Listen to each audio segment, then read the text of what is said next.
Il voulait simplement aimer, et sa vie a basculé. Une boîte de nuit bondée. La musique frappe fort.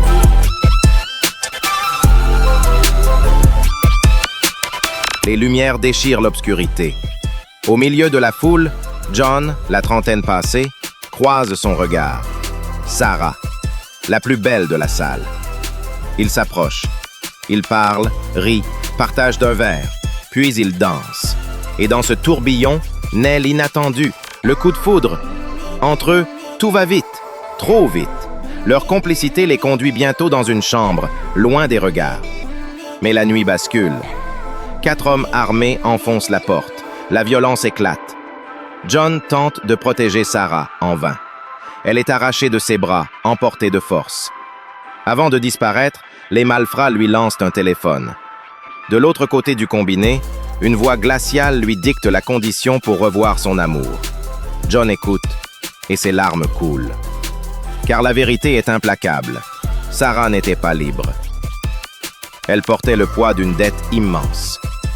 Venue d'un pays lointain et pauvre, piégée par un mafieux qui l'avait réduite en esclavage, elle n'avait plus que son corps pour survivre.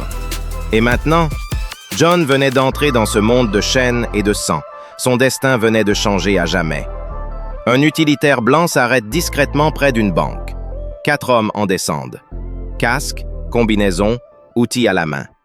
Tout semble normal. Ils ont rendez-vous, du moins, c'est ce que croit la banque. Sous l'apparence de simples techniciens, ils traversent le hall et s'avancent vers l'arrière.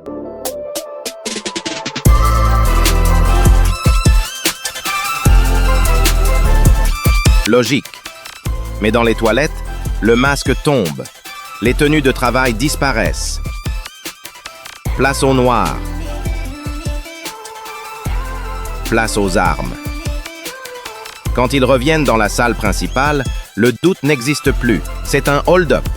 Les gardes sont neutralisés, les clients plaqués au sol, les cris résonnent sous les néons. Puis vient la vraie cible, le coffre. Les liasses de billets s'accumulent dans leurs sacs.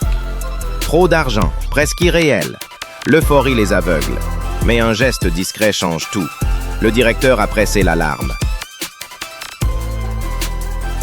En quelques minutes, la police encercle le bâtiment.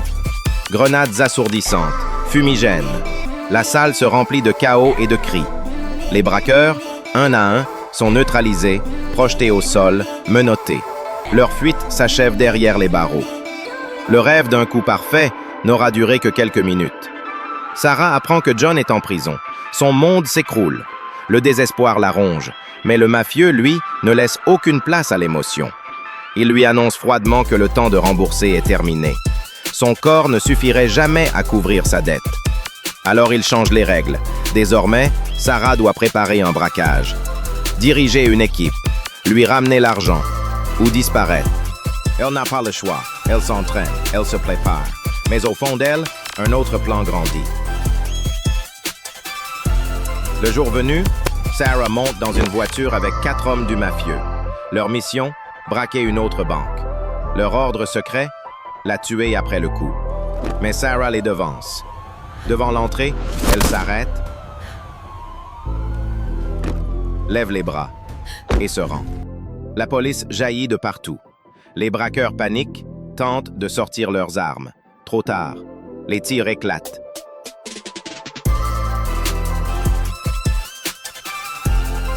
En quelques secondes, ils tombent tous. Sarah, à genoux, attend calmement. Car c'est elle qui avait tout organisé. C'était son seul moyen de survivre. Devant le procureur, elle pose ses conditions. Sa liberté et celle de John, en échange de preuves irréfutables contre le parrain. L'accord est scellé.